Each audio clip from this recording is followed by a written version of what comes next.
You remember this, right?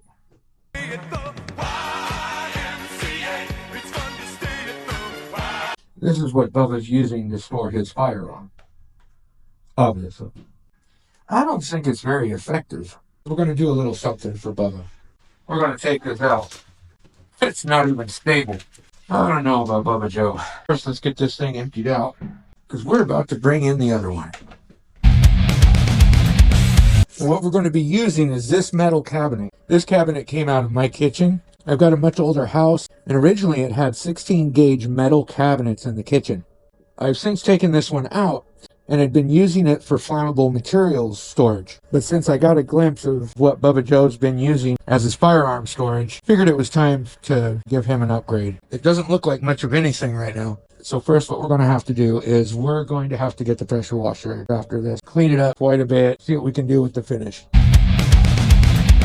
Because of all the rust damage, and just for the simple fact that it'll look really cool, and it would have that consistent look of a gun cabinet. We're using the Rust-Oleum hammered in the hammered gray. You want to paint everything thoroughly, and you want to paint the bottom first, just in case the paint isn't completely set up by the time you flip it over. And then any Mars or marks are going to be hidden. And always spray in a well-ventilated area. And of course, the rule of thumb is to paint all the locations that are hidden first. That way, if the finish gets scuffed up, it's not going to show. You want to paint every aspect of it, because if you don't, it'll leave whatever aspects that you don't paint vulnerable. So we always want to put at least a single coat on areas that are going to be hidden, and then put finish coats on things that are going to be shown. Our next step is to create a shelf to act as not only a storage surface but barrel rest as well. We want to keep with the general aesthetics while doing so. Joseph seems to have a variety of materials throughout his property. In our search, we found some 5-inch angled aluminum. The softer metal is relatively more malleable than other materials, making it easier to cut and manipulate into the components that we need. You gotta be careful with the edges though, because they are kind of sharp. In this case, a shelf with a recessed area in the middle. The recess will be used to house a fabricated barrel rest, and the 5 inches on the 3 sides of the shelf are sufficient to accommodate items such as empty magazines, unused rifle scopes, extra slings, holsters, and of course, most pistols and revolvers. We are using 5/16 by 3/8 rivets in each corner where the material overlaps to ensure the shelf keeps its shape and is sturdy enough to carry the weight of any accessories that will be stored on it. When using rivets to fasten materials together, it is important to use the exact size of drill bit that the rivet size is, and making sure that the body of the rivet is long enough to pass through all layers, to ensure a tight, secure fit. Using the angled aluminum was an ideal decision due to the cabinet having tabs along the back to secure shelves in place. Fortunately enough, one of the tab locations on the cabinet is the perfect height for the barrel rest that we are installing. Ta-da! And now for our next trick, we're going to put this underneath here, so that way we have something to screw to here. Not only will this give the barrel rest something to screw to, but it will also increase the weight capacity of the shelf, allowing for heavier items such as ammunition boxes to be stored on it. The fabricated rest will be 3 inches deep and 10 3/4 wide, with notches 2 inches deep and 1.5 inches wide and a mounting depth of 1 inch, which will give sufficient room for the barrel to be held even after padding is added. The barrel rest is mounted to the upper shelf with 3 screws. The spray adhesive should be applied to both the foam and the barrel rest and should be bonded immediately due to the porosity of the 2 materials. We've got another shelf that we're going to be working on too. This one's going to be a lot more standard. You want to find your measurement for your length and then for your depth. Cut the material 1/16 to 1/8 shorter than your overall measurements for the cabinet, using either a Dremel or metal shears. Fold them over, and then once you have the piece square, and you double check to make sure it fits in the cabinet, then you can go ahead and rivet it down. We're also putting a piece on the top just to fill in that little gap, because the cabinet is somewhere around 11 inches deep, and making the shelf out of 5-inch aluminum material, you're going to have a gap. That last piece is to fill that gap in at the top, and then you rivet everything together. There we go. There's another shelf. for either more ammo or just whatever. That's what we're looking at. I think we can carpet it. And this is kind of cool. We ended up finding this buried in a bunch of stuff in Bubba's yard. It's indoor, outdoor, and it looks like we have plenty here to work with. With carpet and felt and stuff like that, you're going to want to use a marker. Due to the carpet being a felt-based material, care needs to be taken to not stretch the material while making your marks. It is also advised to use a straight edge and make the marks on the back side of the material. And although using a utility knife to cut the carpet might seem like a good idea, it may stretch and misshapen the felt. Using scissors, instead, will help preserve its shape while being able to make the cuts more precise. And because the felt material of the indoor-outdoor carpet, it should be cut a little shorter than the dimensions that you were given when you did the measurements. We're using the spray adhesive, and the spray adhesive needs to go on both the carpet and the surface that the carpet's going on. Let it set for a few seconds before the carpet is put on the metal, so that way there won't be any shifting as you're stretching the carpet across the base material. All right, we've got another one made. And it's going to go right about in there. And that's going to take care of all of our short equipment, where this is going to take care of all of our long equipment. With the short equipment, the guards on some of them go all the way up to the tip. So we had to bring this down a little bit, and then it will carry the guard instead. The lower barrel rest spans the full width of the cabinet at 20 1/2 inches with a total depth of 5 inches. Each notch is 2 1/2 inches wide and 2 1/2 inches deep, capable of holding 6 standard length rifles or shotguns. The rear section of the rest is 2 1/2 inches deep, allowing for enough clearance for most mounted accessories such as standard sights, dots, lasers, scopes, and flashlights, as well as a surface for smaller accessories and handguns. And since the rest does not line up with any mounting tabs on the cabinet, the depth of the rest has enough material to be mounted to the cabinet, using more conventional means, such as drilling pilot holes in the metal and attaching it with screws. And now for one of the most important aspects of a security cabinet or gun cabinet, the lock. It's going to need to pass through both the doors when the cabinet is locked, or it won't do any good.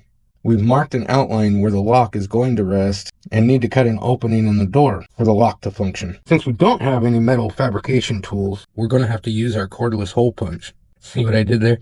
Anyway, once we've perforated the outline and the hole is open, using a metal grinding stone and a Dremel is going to be our best option available. We considered quite a few locks.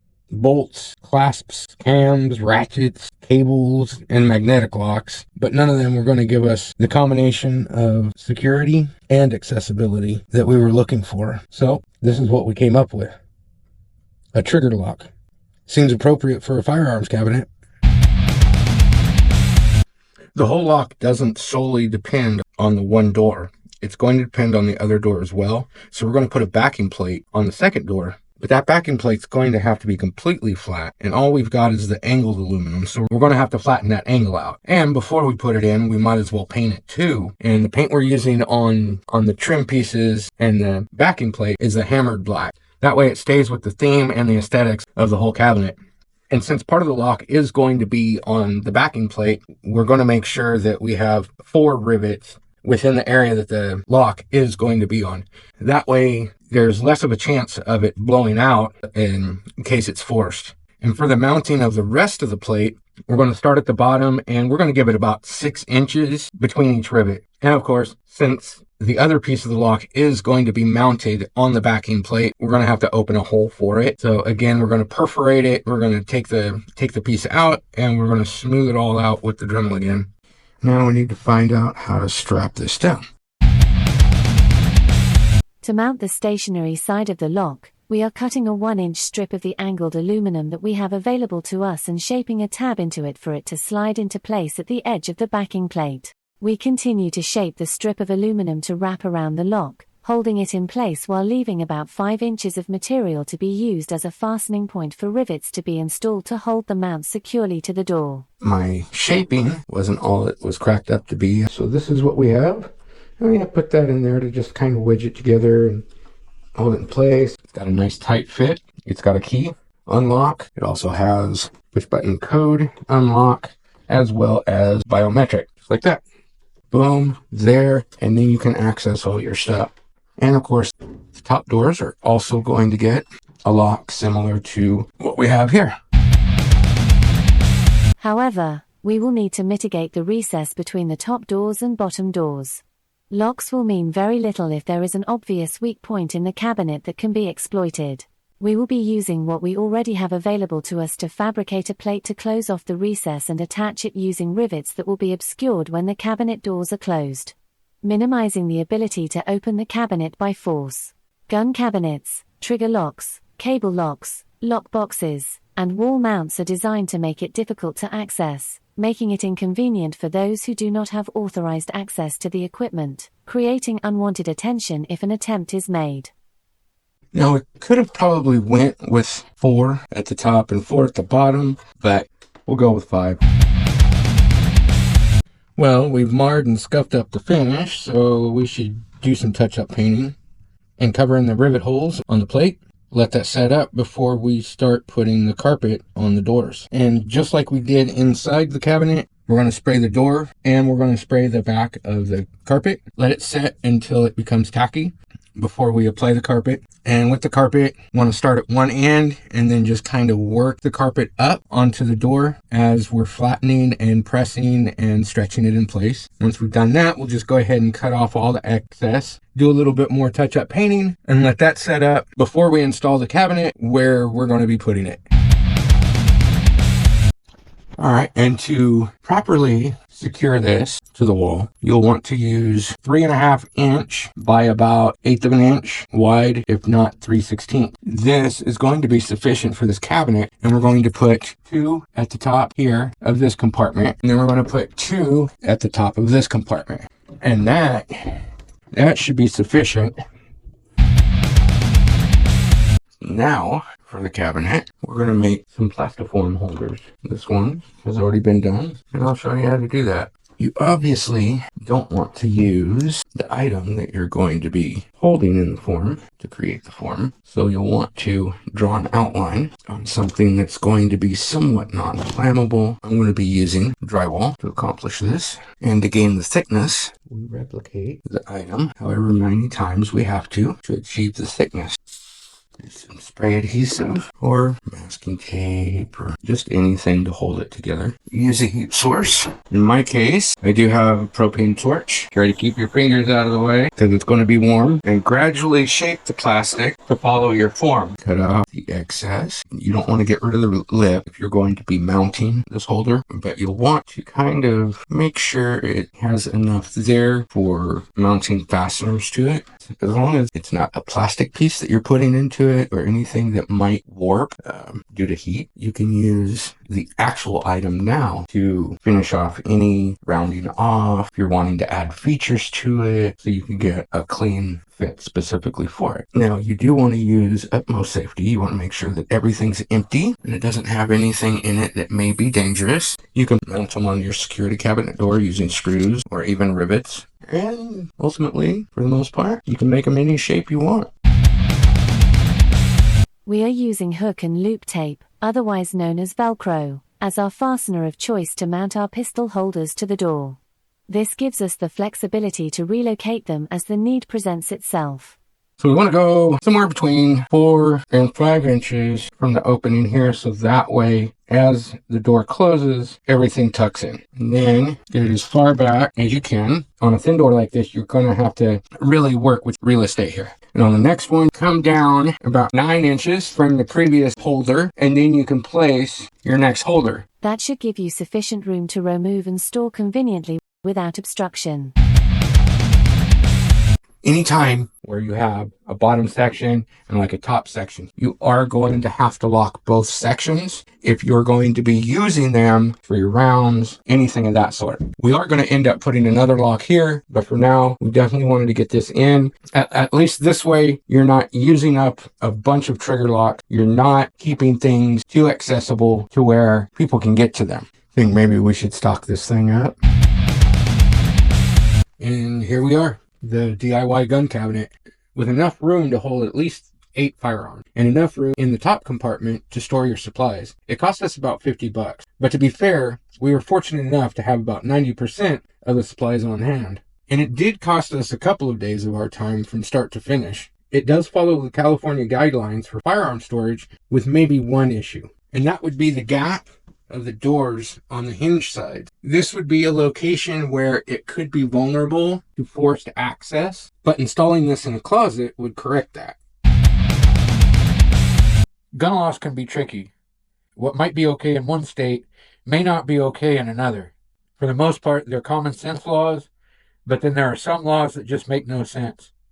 Always check with your state, your county, and your local firearms laws, because if you think you know the related gun laws, no, you don't. Always be vigilant, always be safe, and always be legal.